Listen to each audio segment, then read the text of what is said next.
अंत भला तो सब भला। रोली की शादी उसके माँ बाप एक आलसी लड़के से करा देते हैं। चलो, रोली की शादी हुई और हमने गंगा नहाई। और क्या, बेटियां तो होती ही हैं बोझ। हाँ, पर अब क्या चिंता, उतार तो दिया बोझ तुमने, अब वो लोग समझे।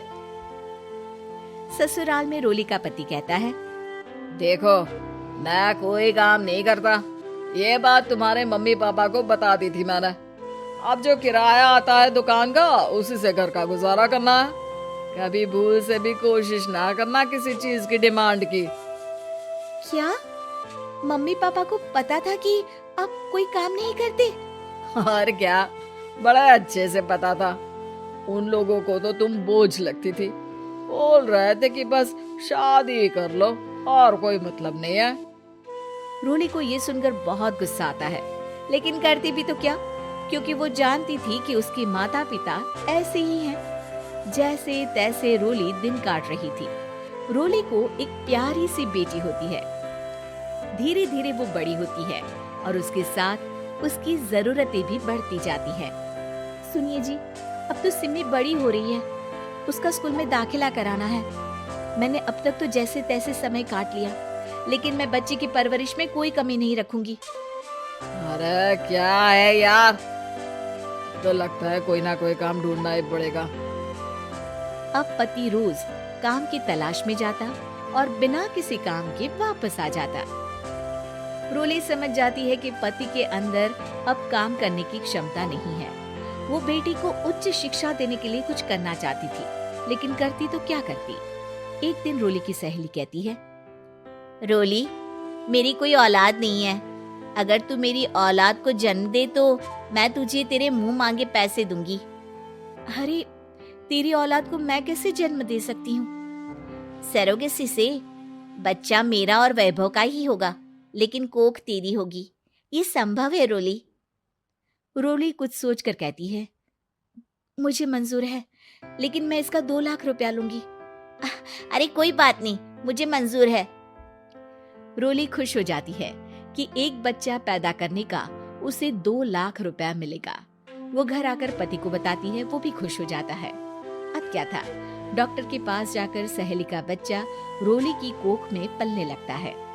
मुझे 20,000 चाहिए मेरे बेटी के एडमिशन के लिए। हाँ हाँ ठीक है, मैं उसके एडमिशन से लेकर सारे खर्चे उसके अकाउंट में डाल रही हूँ। रोली की बेटी का एडमिशन हो जाता है। रोली को लगता है कि वो अब सब कुछ ठीक कर देगी।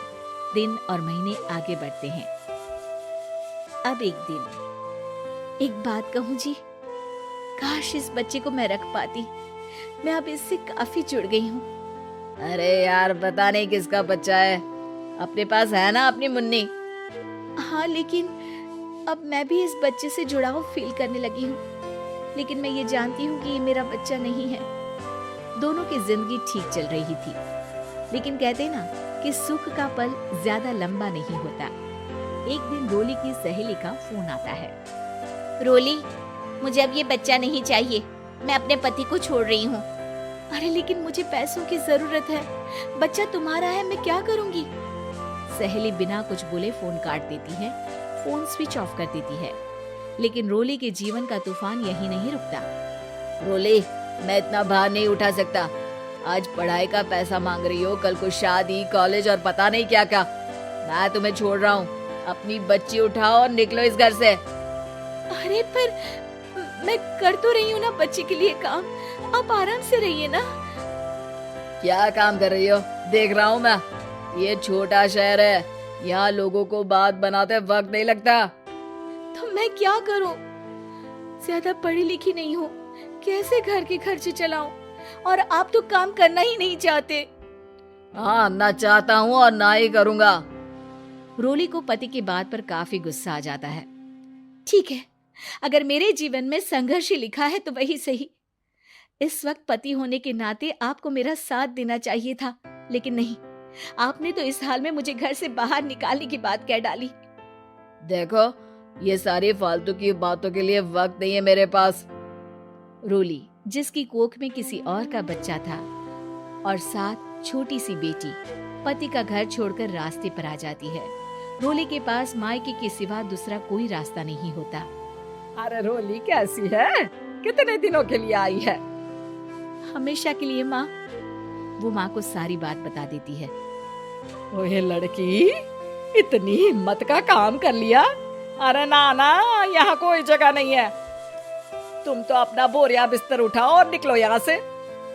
रोली के पास अब मायके का रास्ता भी नहीं बचता।